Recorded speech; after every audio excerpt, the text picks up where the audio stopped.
Olá, hoje Sala de Aula vai falar dos brasileiros. Como é que a história do Brasil está sendo contada nas escolas? Os povos indígenas e negros estão sendo retratados? Nós fomos atrás de especialistas, ouvimos estudantes e professores. Seja bem-vindo ao debate. O Sala de Aula está no ar. No território verde e amarelo, são mais de 200 milhões de moradores.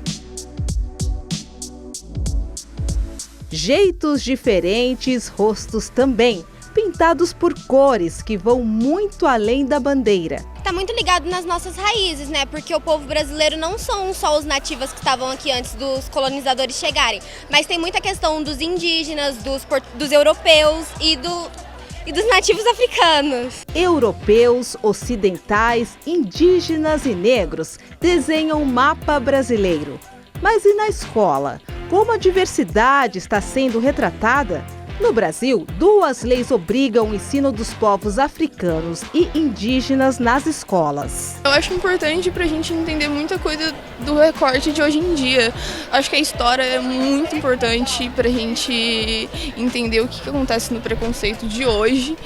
E eu acho que muito do que aconteceu antes, atrás, reflete muito hoje. Para a gente saber da nossa história, é muito importante conhecer a nossa origem, as nossas matrizes. E muitas vezes os livros não são um retrato fiel da história brasileira. Até os alunos já perceberam que precisam aprender mais. Eu acho que existem livros didáticos que distorcem bastante. Nossa, demais. Existem coisas, assim, a arte que a gente vê e acha que não é aquilo. São quadros românticos, quadros idealizados, não foi realmente o que aconteceu. Tem que aprender muito além do que está escrito nos livros, porque é algo meio raso, é uma definição meio rasa. Então é legal a gente ter esse conhecimento igual a gente estava conversando com os moçambicanos, ter conhecimentos em feiras, oficinas e não só ficar no livro e preso a isso. Vai muito além dos livros. A gente participou de uma oficina que era um debate e a gente estava comentando que no fundamental a gente não aprende nada sobre o negro, a gente não aprende nada sobre a África e que muito pouco a gente vê no ensino médio. Então esse projeto que tem de consciência negra, da Semana da Consciência Negra na escola, eu acho super importante para aprender de verdade, muito mais do que a gente sabe, que é bem superficial. Conhecer a história é se reconhecer, olhar no espelho e se ver inserido na sociedade. É uma forma de autoaceitação, sabe? Você saber que cada detalhe seu é importante para alguma coisa e não tem motivo para você se sentir inferior e nem ninguém te fazer sentir inferior. Quanto mais você conhece, eu acho que mais diminui os preconceitos. Nesta escola de Campinas, a história também é ensinada fora dos livros. Atividades colocam a turma por dentro do beabá do retrato do Brasil. As atividades elas giram em torno de parte literária do continente africano, da própria geografia física do continente, para eles conhecerem um pouco mais, cultura, né? Nesse momento a gente está tendo os alunos assistindo uma palestra de estudantes de intercâmbio de Moçambique, da Unicamp, que estão aqui falando um pouco sobre o país e explicando um pouco como é que funciona a política, a economia e a geografia física do lugar. Então, a gente tem feito de uma forma para fazer com que esses alunos eles conheçam um pouco mais da cultura africana, que também é parte da nossa cultura. A história se revela diante da turma. Esses moçambicanos levaram para a sala de aula a realidade da África. Há pouco conhecimento sobre a África para os brasileiros. Eu cheguei a ter uma ideia, quer dizer, ouvir de alguém considerar a África como se fosse um país. Mas a África é um continente com mais de 50 países. Então, ter uma oportunidade dessas de poder partilhar informações sobre a África, em particular Moçambique, eu acho muito importante porque fica mais a ideia do que é de facto a África, do que é Moçambique para todos os brasileiros, para a maior parte dos brasileiros neste caso. Política, história e cultura. Os alunos se transformam através do conhecimento. Para ele poder se reconhecer, né, dentro do como um cidadão brasileiro e ajudar principalmente no respeito para a gente tentar combater cada vez mais o racismo que ainda existe no Brasil.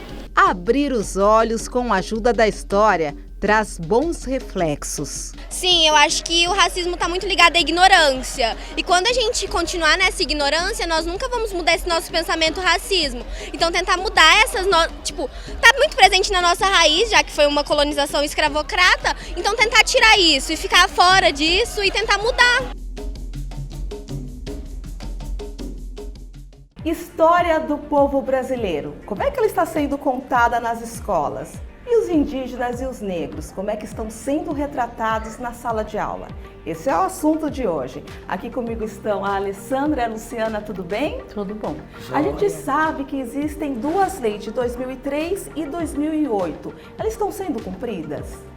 Olha, a Lei 11.645/08, que foi quando inseriu também as questões indígenas, elas têm como prerrogativa nos espaços escolares, mas o cumprimento delas ainda está muito mais ligado à conscientização do profissional que está na sala de aula do que como uma prática pedagógica cotidiana. Não foi inserida ainda de forma prática no currículo pedagógico, então? Ela foi inserida, mas ela ainda não é aplicada. A gente percebe que tem muitas escolas que já absorveram e desenvolvem isso como uma prática pedagógica permanente e vão a cada ano tentando avançar nesses estudos, mas a gente também tem escolas que ainda nos olham como abril, Dia do Índio, novembro, mês da consciência negra, quanto temática pontual e não como educação étnico-racial na perspectiva de inclusão dessas diversas etnias e povos na cultura e na história brasileira. Agora, por que é a importância a gente saber de fato, Luciana, a nossa própria história? Eu acho que a importância, como estava falando a Lê, ela é assim, realmente, infelizmente, ainda nas escolas, tem algumas escolas que eu vou e que ainda não existe mesmo, eles olham para mim assim com sabe, tipo, e isso é importante para eles, isso, uma surpresa que realmente alguns deles ainda tem aquela mentalidade, alguns pequenos assim, perguntam algumas coisas que a gente percebe que foi o que eles aprenderam. Então eu acho essa importância de mostrar que o indígena é indígena e é uma pessoa comum. A diferença é a cultura. É a cultura, a forma que ele vive. Então, assim, isso é importante nas escolas. E realmente ainda está muito cru. Por mais que seja uma lei que já vem de antes, ainda está gatinhando ainda. Ainda não. Esperamos, assim, que o ano que vem seja uma coisa mais acolhedora, porque realmente eles têm aquela... E você percebe que existe uma vontade deles aprender, tanto o professor, que não conhece ainda, como os alunos também. Agora você tocou no assunto do professor. O professor está sendo preparado também para ensinar a história dos povos brasileiros? Partindo de uma perspectiva que nós tivemos uma educação totalmente ocidental e que não fomos educados no campo educacional pedagógico para conhecer a história dos povos indígenas e dos povos africanos, é uma lacuna ainda muito concreta. A gente percebe que os profissionais, de modo geral, não têm embasamento teórico e conhecimento para tratar o assunto. Mesmo tendo contato permanente com os povos negros, porque os povos negros são povos étnicos, né? O povo negro não é um povo único, é um povo essencialmente plural, porque vem de um continente, como os povos indígenas. Então essa ausência de formação contribui também para essa lacuna.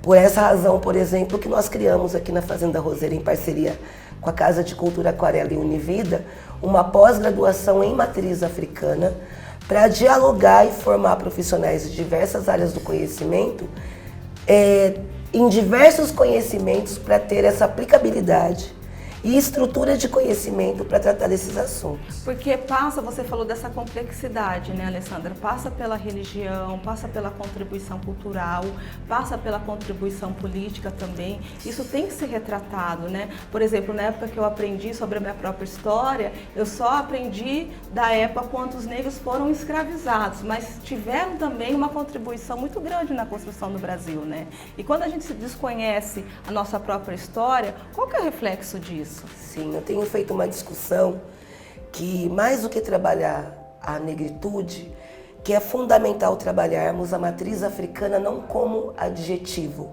mas como conceito. Matriz africana é território, é cultura, é identidade, é forma e é um povo pluriétnico. Então, quando a gente está falando de população negra brasileira, mesmo que tenham apagado os nossos documentos e destruído com os nossos vínculos até étnicos... como uma forma, a gente sabe que intencional, né? Intencionalmente, nós somos povos diversos. E é por isso que temos diversas culturas. Então, falar de negritude, falar da presença negra no Brasil, da sua contribuição, é falar de ciência, é falar de tecnologias, é falar de formas de construção, é falar de diversos modos de vida, é falar de diversas formas de religiosidade. Gosto muito da contribuição de Azuilda Trindade, quando ela faz aquela mandala, né, dos afro-brasileiros. Eu acho que quando ela passa ali por religiosidade, ancestralidade, circularidade, ela cria uma síntese da nossa diversidade em si. Então nós, povos étnicos, nós indígenas, nós afro-brasileiros, afrodescendentes, né, na recuperação do termo agora, nós somos um povo diverso. Os povos indígenas são povos, eles são plurais. A negritude é plural, ela resulta no seu dia a dia, no seu cotidiano, diversas práticas. E não é à toa que discutir a matriz africana hoje também perpassa pela questão da religiosidade. Quem hoje pratica as religiões de matriz africanas não são corpos negros. Então, por que o negro que é o macumbeiro, se são corpos não negros que estão fazendo a macumba? Vai dentro daquele reflexo, né, que aí cai no preconceito. Você desconhece, né, a história e cai no preconceito, né? Cai no preconceito e cai no senso comum. Né? Se é coisa de negro, é o negro que pratica. Não. O racismo, inclusive, cria um pacto muito maior. A matriz africana no campo da religiosidade é uma ciência religiosa de fé afro, como tem as ciências indígenas de pactuação com esse ambiental, porque nós somos povos que, com a nossa essência, temos uma harmonia permanente com o ambiente. Esse reflexo de desequilíbrio ambiental não é causado pela nossa essência. Pela religião. Não, pela nossa essência ancestral. Porque a nossa essência ancestral é parte do ambiental, mais do que o culto. A gente é parte. A gente não olha o ambiente como, olha, o ambiente está lá e nós estamos aqui. O ambiente está em nós. Nós somos água, nós somos vento, nós somos ar. Os indígenas também dentro dessa perspectiva, né? Quando nós nascemos, a gente aprende que a gente se conecta com a natureza. A minha avó, ela era uma tcheramói. E assim, o tcheramói é o conhecedor das ervas, na aldeia ele é o conhecedor das ervas, da mata, da natureza. Então ela ficava muito tempo sem falar. E aí isso me incomodava um pouco porque eu não entendia. Então assim, eu buscava entender o motivo dela ficar muito tempo sozinha e quieta. Aí ela dizia que era por causa da conexão que ela não podia perder. Então assim, a gente entende que infelizmente aqui as pessoas que nos olham, né, olha como se a gente fosse, já julga sem conhecer. Então eu creio que é por isso que isso é importante, o conhecimento aqui fora. Porque nós fazemos nossos rituais, nós acendemos o nosso petinguá, que é uma coisa sagrada pra gente. E isso é uma dificuldade muito grande aqui fora. Porque se eu acendo o meu petinguá aqui fora, eu sou julgada como se eu estivesse usando alguma coisa ilícita. Eles não criminoso. Isso, né? eles na verdade, eles não chegam a mim e perguntam sobre a minha ancestralidade, sobre a minha cultura e o motivo de eu estar acendendo meu pitinguá.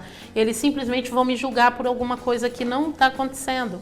Então esse conhecimento aqui fora é extremamente importante para não haver esse julgamento. Então por isso que a educação tem que mudar nessa questão, né? E essa discussão é bastante antiga, então ela tem que efetivamente trazer essa contribuição, né, dentro da sala de aula, porque o aluno desconhece a sua própria história, né? A educação é essencial. Eu penso que é na sala de aula, né, a criança começa a ter acesso, a se perceber como outro, quando ela entra na pré-escola. Então ninguém nasce racista, ninguém nasce pensando que algo é ruim ou bom.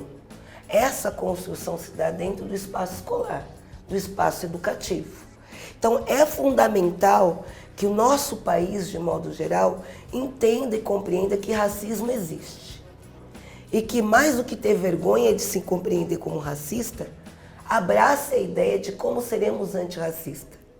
Porque mais de identificar o racismo no outro, é a gente identificar quando que a gente, com base nessa educação equivocada que tivemos, reproduzimos esse mesmo racismo. É o primeiro passo. Porque eu compreendendo que isso existe, eu passo a ter uma outra atenção. Eu lembro que eu odiava Natal, porque todo Natal a gente montava a bendita árvore de Natal na escola. E chegavam os anjinhos. Eu nunca fui estimulada a pintar um anjinho preto. E você não Todos os anjinhos ali, né? eram loiro. Se eu nunca ia ser anjo, o que ia sobrar pra mim? Porque eu teria que Eu não fazer era árvore. Papai Noel. Eu não era Mamãe Noel. Eu não era anjo. Verdade. Então cadê os anjinhos indígenas? Os anjinhos orientais, os anjinhos... Porque educação étnico-racial, Passa por isso inclusiva, também. não é você falar de uma cultura, falar de um povo em detrimento do outro. É você falar de todos. Você É você abrange toda essa possibilitar diversidade, que né? todos sejam representados em grau de igualdade. Então, qual que é o princípio básico de uma boa educação? Eu tenho que contar um traço histórico da escravidão? Houve escravidão? Houve. Não vamos apagar nossa memória. Os povos africanos, numa perspectiva neoliberal capitalista, óbvio que estou sendo anacrônica porque estou usando conceitos contemporâneos, mas na perspectiva daquele período, foi uma escravidão diferenciada porque foi a primeira vez que o escravo se torna objeto. A escravidão no mundo era uma prática. Havia escravidão na África, havia escravidão no Oriente, havia escravidão em todos os lugares dos povos antigos. Agora, a escravidão, ela era inserida numa perspectiva de sociedade. Ou era de troca, ou era de guerra. Esse escravo, esse corpo escravo, ele tinha um lugar. A escravidão africana foi a primeira escravidão que objetiva, que torna objeto um corpo que é humano. Então, o escravo perde a sua humanidade e ele se torna um celular, uma mesa, uma cadeira, que eu vendo, troco, jogo, quebro. Então, falar dessa população no Brasil é falar de uma população que deixa de ser humana e depois é rehumanizada e que quando há uma libertação, uma abolição, não há nenhum tipo de política de equidade. E falar de povos indígenas é falar em alguma medida de povos que já estavam nessa terra, aqui, que eram dono desse território e que foram absurdamente eliminados. Arrancados, né? Eliminados. Que não foi contado, porque não é né? só mobilizados de território. Eles foram assassinados. Eles foram mortos. Eles foram apagados, né?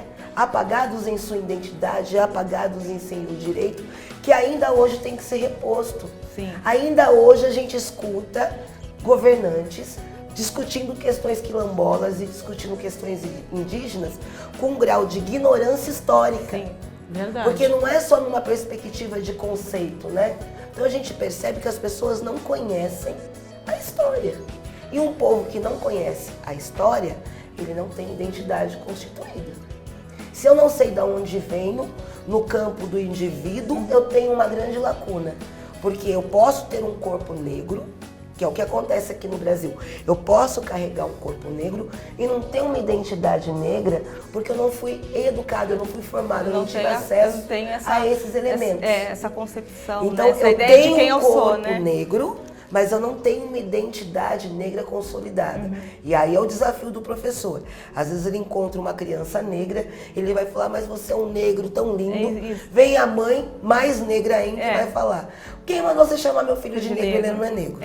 Aí vem uma outra criança, ele fala, você é moreninho, porque tem às vezes uma pigmentação mais clara. Vem a mãe, às vezes muito mais clara que a outra, e fala, não faça assim com meu filho, porque ele é negro. Óbvio, o racismo colocou a questão de negritude não no campo da pele, mas no campo da identidade. Então, ser olhar, negro, né? tem a ver com ter uma identidade consolidada. Entretanto, todo o reflexo social desse corpo se dá independente da identidade que eu carrego. Independente de eu ter consciência que eu sou negro, da minha consciência. O jovem negro é quem mais morre, a mulher negra é que menos recebe, o homem negro tem um salário menor. Né? Nós não temos ainda uma representatividade em grau de igualdade. Né? Nas mídias é uma oportunidade de termos uma jornalista negra, é uma honra para nós. Que é raro, né? É raro ainda que as hoje. empresas ainda não garantem a diversidade. Não garante essa diversidade, como ainda a gente não tem repórteres indígenas.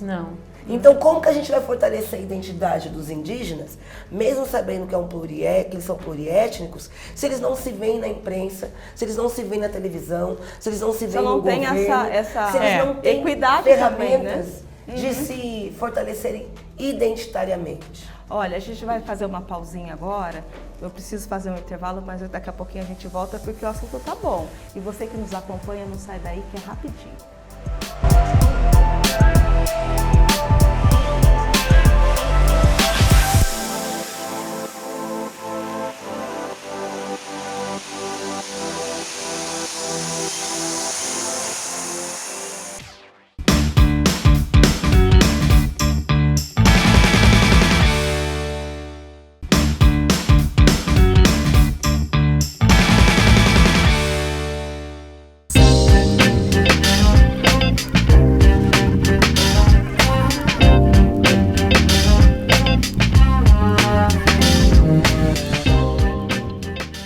Sala de aula está de volta, a gente vai continuar nessa discussão. Aqui comigo continuam a Luciana e a Alessandra.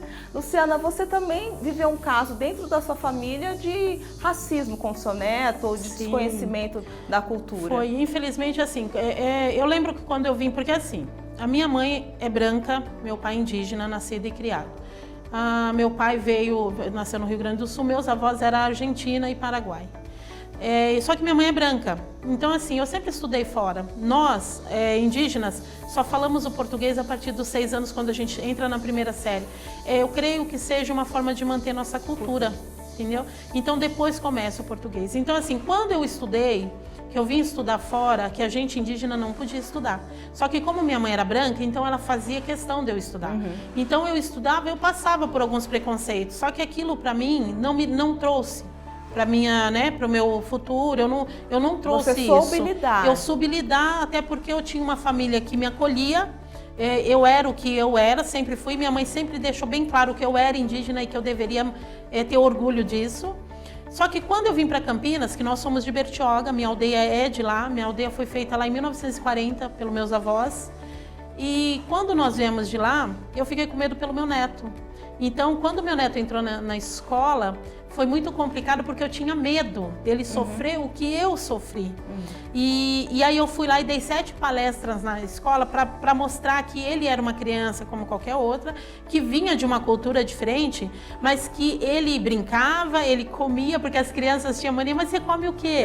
Você dorme aonde? Então, assim, na verdade, as crianças foi mais acolhedor com ele do que um preconceito. Foi aquilo que até a Alessandra falou, ninguém nasce racista, isso, ninguém, né? Então, assim, com esse olhar já, isso, do que é bom, creio que a Ale falou é verdade. Eu acho que nós temos a chance hoje de mudar com as crianças, porque é esse o foco, é mudar, porque começar nessa base, essa formação, na base de das reconhecer crianças. E de reconhecer o outro, né? Mas eu aqui, infelizmente, sendo Campinas, eu ainda passei por uma situação que eu estava muito ruim e fui num hospital. E quando a moça me viu, ela falou para mim que não me aplicaria a injeção porque eu estava com as penas. E ela me pediu que eu tirasse. E eu falei que eu não ia tirar.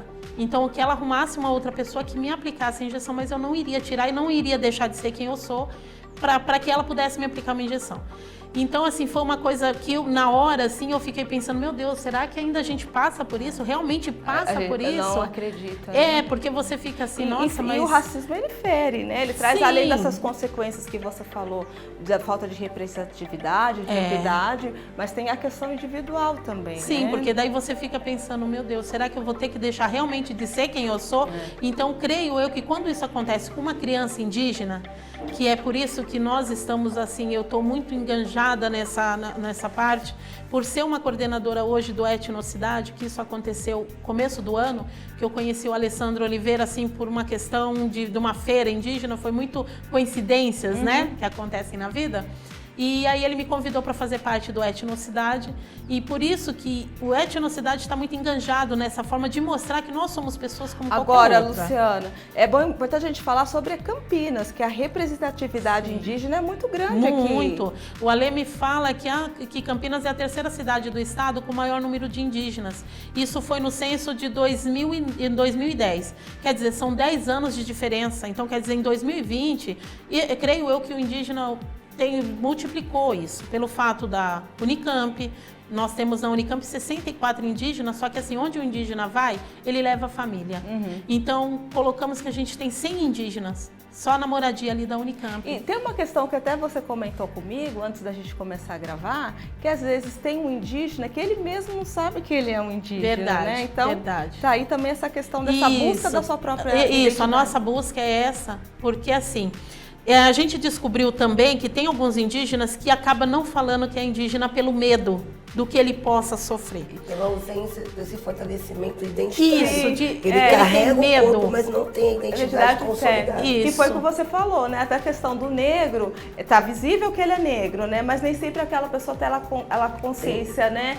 De identidade política, histórica, cultural dentro dela, né? Então é uma busca constante pra gente, porque os indígenas se acolhem.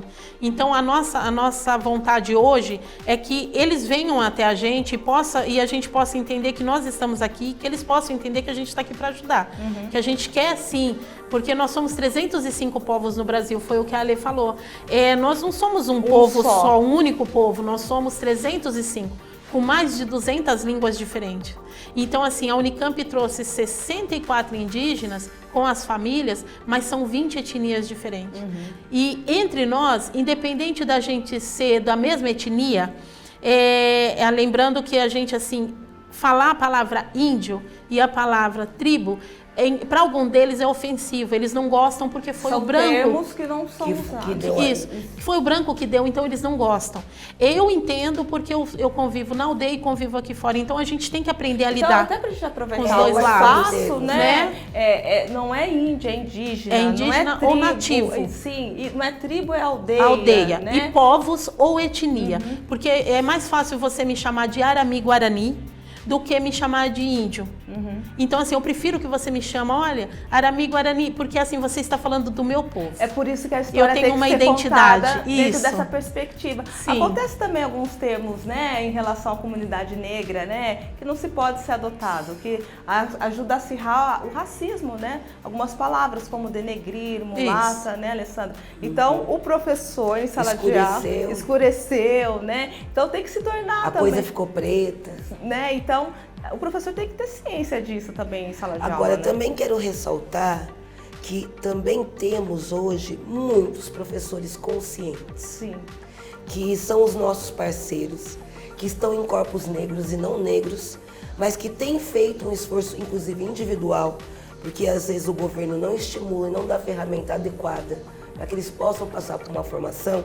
Então a gente vê às vezes o governo incentivando e possibilitando formações em horários inadequados que eles não possam estar. Que não consegue atender. Né? Então tem uma série de questões que têm que ser readequadas.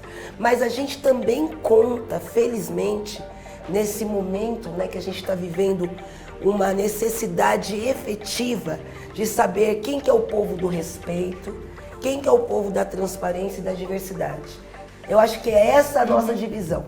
Quem que é o povo do respeito, da diversidade, da transparência e quem que é o povo que efetivamente não tem consciência humana. Porque falar de racismo, falar de diversidade é falar de humanidade. Sim. E é falar de todos nós. Não é falar do outro em detrimento de mim, mas é falar de todos nós. É falar da nossa humanidade nessa sociedade. Então é também a gente ressaltar que dentro do campo de educação, hoje, temos muitos diretores, muitos professores, muitas escolas que estão se esforçando empenhadas dentro de todos esses desafios, porque eles recebem uma carga horária absurda, extremamente abusiva. Não tem estrutura, tem né? livros, às vezes, que mais desconstrói do que constrói, mas que mesmo assim tem esse comprometimento e esforço de tentar levar a história indígena, a história do negro, numa perspectiva ampliada e na sua diversidade. Muito além dos livros, né? Para além dos livros. Eu quero agradecer a participação sua, Luciana, e a sua participação, Alessandra. Infelizmente eu tenho que me despedir de você e muito obrigada a você também que acompanhou nosso bate-papo, nossa entrevista de hoje. Até nosso próximo encontro. Tchau. Tchau.